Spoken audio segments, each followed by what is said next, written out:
Mark సువార్త 9వ అధ్యాయం 23వ వచనం. అందుకు యేసు, నమ్ముట నీ వలనైతే నమ్మువానికి సమస్తము సాధ్యమే. చూడండి, యేసు ప్రభు ఇక్కడ ఒక మాట చెప్తున్నాడు.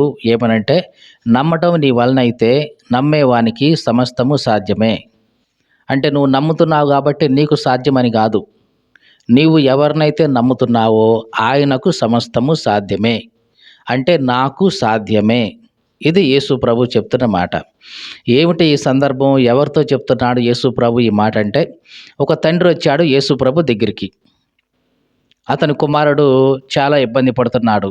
ఎటువంటి రోగం అంటే, ఒక దురాత్మ అతని కుమారుణ్ణి పట్టి పీడిస్తూ ఉంది. ఆ దురాత్మ తన కుమారుణ్ణి చంపాలని ఎప్పటికప్పుడు అతని నీళ్ళలోకి నెట్టేస్తూ ఉంటుంది. మరి కోసేపు అగ్ని కనపడితే వెంటనే అగ్నిలోకి నెట్టేస్తూ ఉంటుంది. కుమారుడు స్వతహాగా నీళ్ళలోకి కానీ అగ్నిలోకి కానీ వెళ్ళడం లేదు. తనలో ఉన్న దురాత్మ తనను అట్లా నెట్టేస్తూ ఉంది. ఎంతకాలం నుంచి ఉంది ఇతనికి అని యేసుప్రభు అడిగితే, తండ్రి అన్నాడు, బాల్యం నుంచి ఇట్లానే ఉంది నాయనా అన్నాడు. బాల్యం నుంచి ఉంది అంటే దాదాపుగా ఎన్ని సంవత్సరాలు ఉన్నాయో అతనికి తెలియదు. అంటే చిన్నతనం నుంచి కుమారుడి యొక్క పరిస్థితి ఇదే. బహుశా నడక వచ్చిందో లేదో తెలియదు. నడక వచ్చినప్పటి నుంచి నీళ్ళలో కన్నా దూకుతున్నాడు, లేదా నిప్పులు కనపడితే నిప్పుల్లో కన్నా దూకుతున్నాడు. ఇక 24 గంటలు ఈ తండ్రి తన కుమారుణ్ణి కనిపెట్టుకొని అట్లాగే ఉండి ఉంటాడు కదా. తండ్రి లేకపోతే తల్లి, వాళ్ళిద్దరు లేకపోతే ఎవరో ఒకళ్ళు ఆ వ్యక్తి కోసం, ఆ బిడ్డ కోసం ఖచ్చితంగా ఒకళ్ళు కేటాయించుకోవాల్సిందే.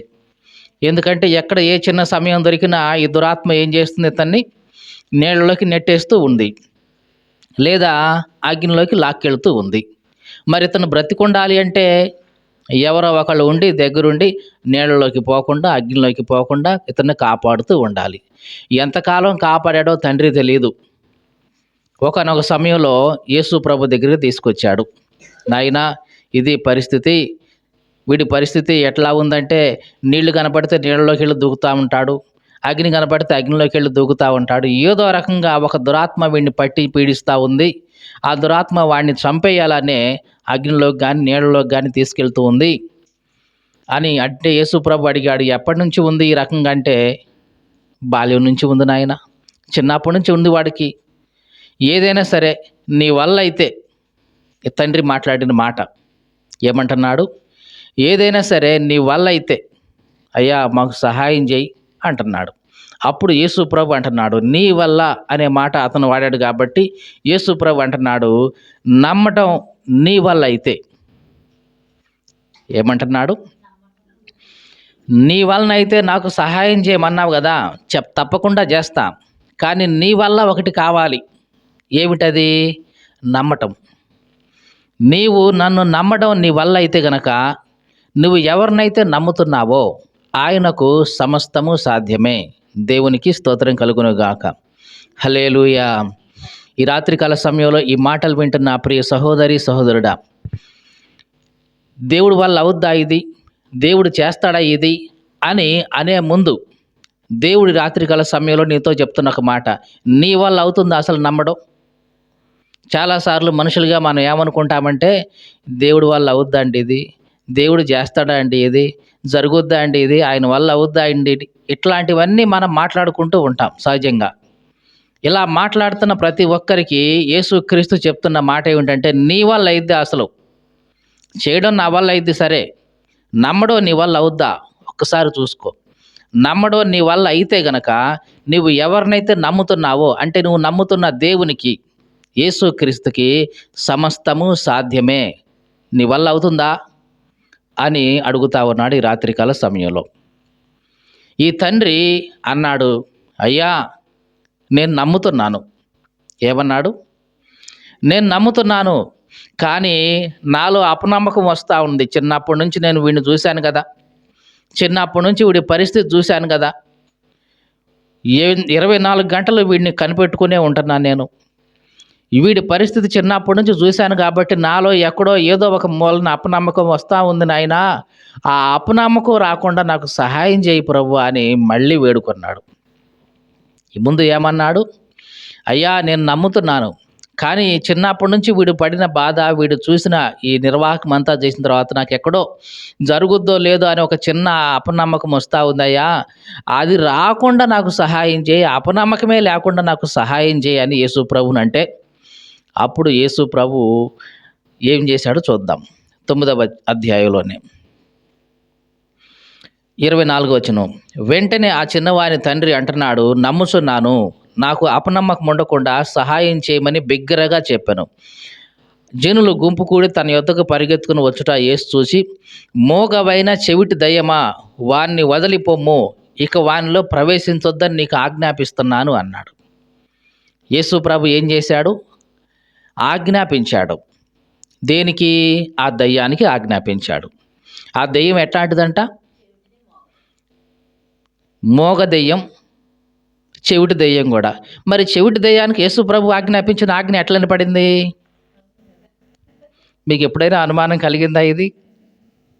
ఆ దెయ్యం ఎట్లాంటిది? మోగ దెయ్యమే. మరి మాటలు వినపడతాయా అంటే చెవిటి దెయ్యం, దానికి మాటలు కూడా వినపడవు. మరి యేసు ప్రభు చెప్పిన ఈ ఆజ్ఞ ఎట్లా వినపడింది? దానికి వినపడింది. యేసు ప్రభు చూపించే ఆ ఆజ్ఞ దానికి అర్థమైంది. నా మీదకి ఏదో వస్తుంది మొత్తానికి, ఈ శరీరాన్ని వదిలిపెట్టి పోవడం నాకు శ్రేయస్కరం అనుకుంది. ఆ మూగ దెయ్యం, ఆ చెవిటి దెయ్యం వదిలిపెట్టి పోయింది. ఎప్పుడైతే ఆ మూగ దెయ్యం, ఆ చెవిటి దెయ్యం ఆ చిన్న పిల్లోడిని వదిలిపెట్టి పోయిందో, ఈ చిన్న పిల్లవాడు ఇక మాట్లాడడం ప్రారంభించాడు. అప్పటి వరకు చిన్నప్పటి నుంచి ఈ పిల్లోడు మాట్లాడడం లేదు, బహుశా వినడం కూడా లేదు. కానీ ఎప్పుడైతే ఈ దయ్యం తనలోంచి వెళ్ళిపోయిందో, ఈ బాలుడు చక్కగా మాట్లాడుతున్నాడు, చక్కగా వింటా ఉన్నాడు. ఇదంతా ఎందుకు చెప్తున్నామంటే, ఆ తండ్రికి కొన్ని సంవత్సరాల నుంచి ఉన్నటువంటి ఆ వేదన, ఆ శోధన ఇప్పుడు యేసుక్రీస్తు దగ్గరికి రాగానే తొలగిపోయింది. దేవునికి స్తోత్రం కలుగును గాక. హల్లెలూయా. ఈ రాత్రికాల సమయంలో ఈ మాటలు వింటున్న ప్రియ సహోదరి, సహోదరుడా, నీ జీవితంలో నీవు కలిగి ఉన్న వేదన, నీవు పడుతున్న బాధ, నీవు కలుగుతున్న ఆ నొప్పి ఎంతకాలం ఉందో, ఎన్ని సంవత్సరాల నుంచి ఉందో నాకు తెలియదు. కానీ ఈ రాత్రికాల సమయంలో యేసు ప్రభు నీతో చెప్తున్నాడు, నమ్మడం నీకు చేతనైతే, నమ్మడం నీ వలనైతే, నువ్వు ఎవరినైతే నమ్ముతున్నావో ఆ యేసుక్రీస్తుకి సమస్తము సాధ్యమే. నమ్మడం నీ వలన అవుతుందా? ఆ చిన్న పిల్లవాడి తండ్రి బాల్యం నుంచి పిల్లోడి పరిస్థితి చూశాడు. అయినా సరే అతను సంపూర్ణంగా నమ్మాడు. నాయనా, నమ్ముతున్నాను, నీ వల్ల అవుతుందని నేను నమ్ముతున్నాను, నాకు సహాయం చేయి అని వేడుకొన్నాడు. యేసు ప్రభు ఆ తండ్రి యొక్క విశ్వాసాన్ని చూశాడు. ఇదిగో చిన్నప్పటి నుంచి ఇతను చూశాడు. మనమైతే ఏమనుకుంటామంటే, కొన్ని సంవత్సరాలు చూసి ఇది జీవితంలో జరగదిక, ఇది జీవితంలో బాగుపడదిక, ఇదిగో ఇట్లా ఉండటమే ఇక అని కొన్నిసార్లు మనం ఫిక్స్ అయిపోతాం. 12 సంవత్సరాల నుంచి రక్తస్రావ రోగం కలిగిన స్త్రీ ఉంది. ఆమె కూడా ఏమనుకుని ఉంటుంది, ఇక ఏదైనా ఒక రోగం ఉంటే 1-2 సంవత్సరాలు తగ్గాలి మందులు ఆడితే, లేదు 5 సంవత్సరాలు, 10 సంవత్సరాలు, 12 సంవత్సరాల నుంచి అదే రోగంతో బాధపడుతూనే ఉంది. ఆమె కూడా మైండ్లో ఫిక్స్ అయి ఉంటుంది. ఏమని? ఇక నా రోగం తగ్గదు, 1-2 సంవత్సరాలు కాదు ఇది వచ్చి, 12 సంవత్సరాల నుంచి నన్ను పీడిస్తూ ఉంది.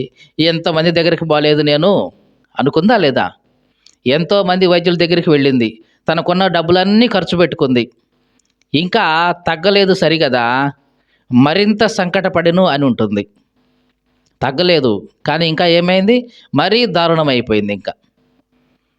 అందుకని ఇక నా వల్ల కాదు, ఇక ఎవరు ఏమీ చేయలేరు అని తను కూడా అనుకొని ఉంటుంది. కానీ ఒకానొక సమయంలో యేసు ప్రభు మాట విన్నది. విని ఆయన దగ్గరికి వచ్చేసింది. విశ్వాసంతో వచ్చింది. ఎట్లా వచ్చింది? విశ్వాసంతో వచ్చింది. ఎంత విశ్వాసం అంటే, నేను వెళ్ళి ఆయన వస్త్రపు చెంగు ముట్టుకుంటే చాలు బాగుపడతా. ఆయన వచ్చి నా నెత్తి మీద చేయేసి ప్రార్థన చేయాల్సిన పని కూడా లేదు. నేను వెళ్ళి ఆయన వస్త్రపు చెంగు ఆ అంచు పట్టుకుంటే నేను బాగుపడతా అని అంత విశ్వాసంతో వచ్చింది. ఆమె విశ్వాసాన్ని దేవుడు ఎప్పుడూ కూడా నీరుగార్చలేదు.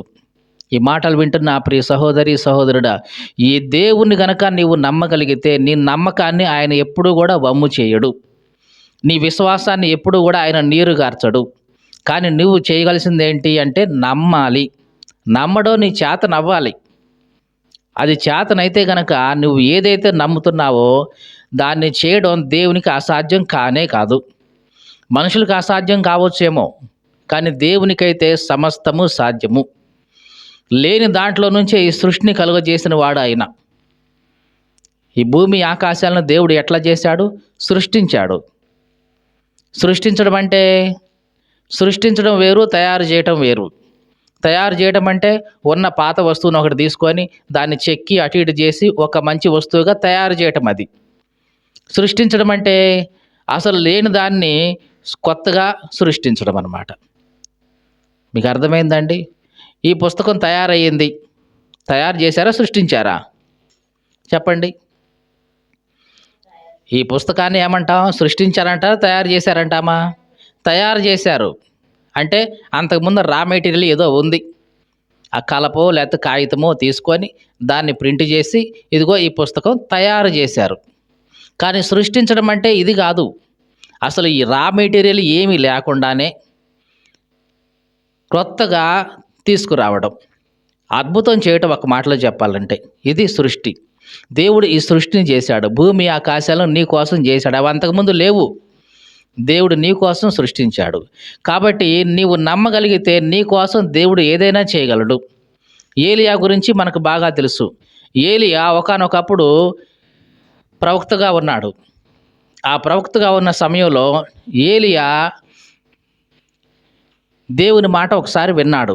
ఆ మాట దేవుడు ఏమన్నాడంటే, ఏలియా నువ్వు ఎక్కడి నుంచి వెళ్ళి కేరీతు వాగు దగ్గరికి వెళ్ళి అక్కడ దాక్కో అన్నాడు.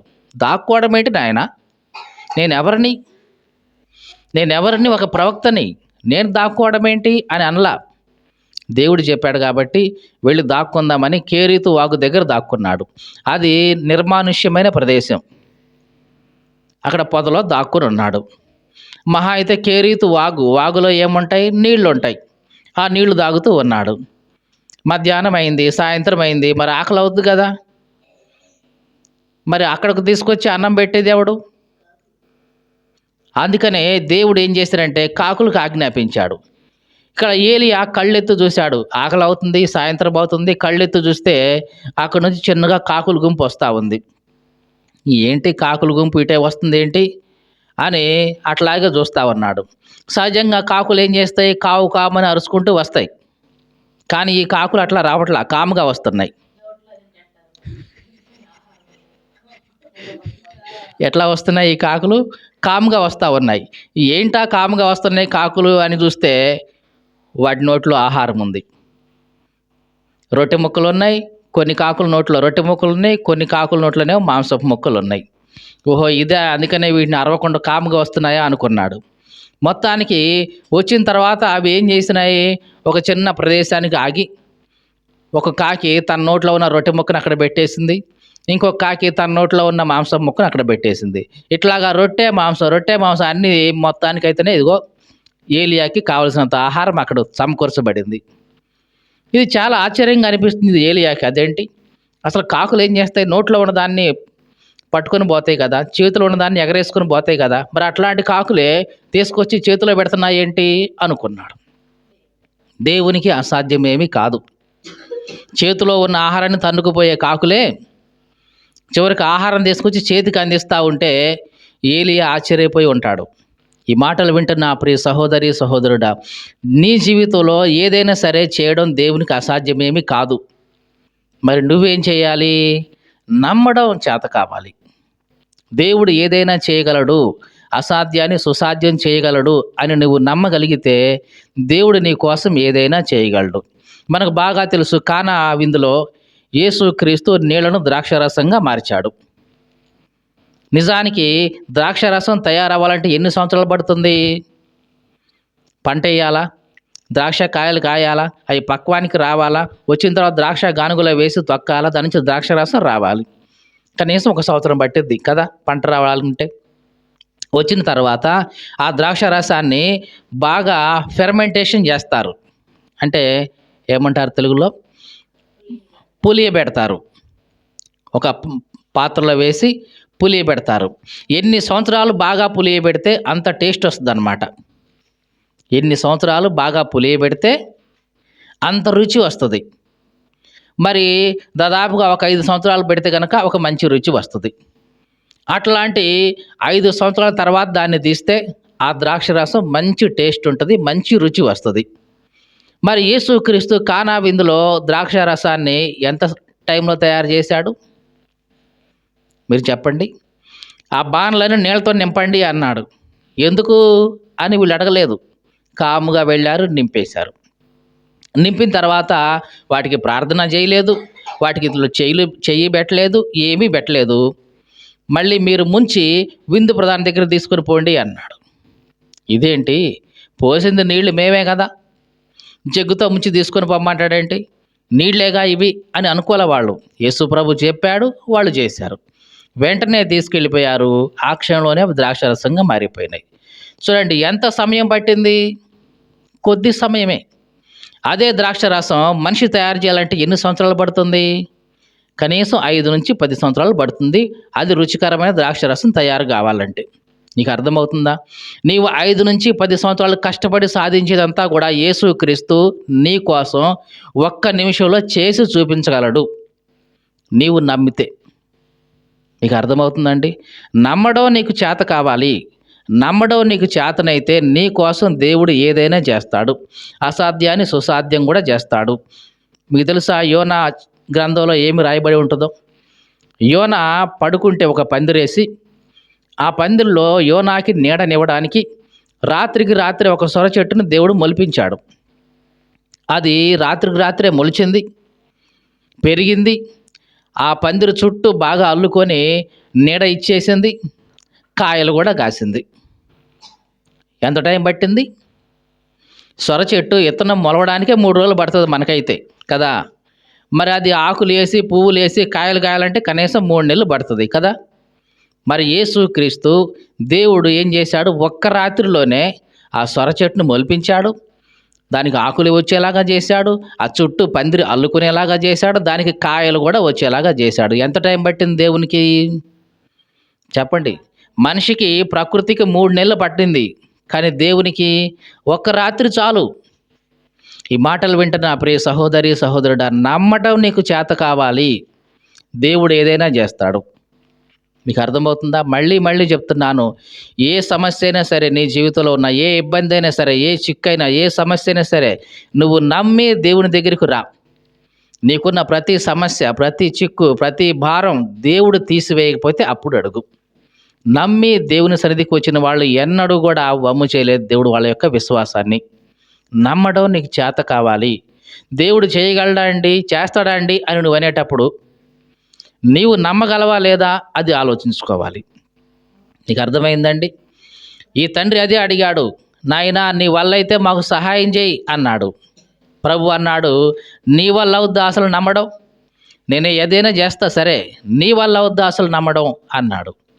నమ్మాడు. కాబట్టి ఈ రాత్రికాల సమయంలో ఒక్క విషయాన్ని మనం తెలుసుకుందాం. మన నమ్మకం దేవుని మీద ఎంత ఉంటే దేవుడు మన జీవితాల్లో అన్ని గొప్ప కార్యాలు చేయడానికి సిద్ధంగా ఉన్నాడు.